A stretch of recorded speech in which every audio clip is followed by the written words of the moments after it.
দাউদ শরীফের 4285 নম্বর হাদিসের বর্ণনা عن أبي سعيد الخدري رضي الله تعالى عنه قال قال رسول الله صلى الله عليه وسلم المهدي مني রাসূলুল্লাহ সাল্লাল্লাহু আলাইহি সাল্লাম বলেন, মাহদি আমার বংশধরদের থেকেই হবে, আমার বংশ থেকেই হবে মাহদি। আজলাল জাবাহা ওয়া আকনাল আন,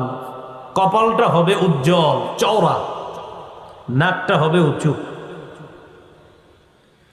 ইয়ামলাউ ফিল আরদি কিসতান ওয়া আদলা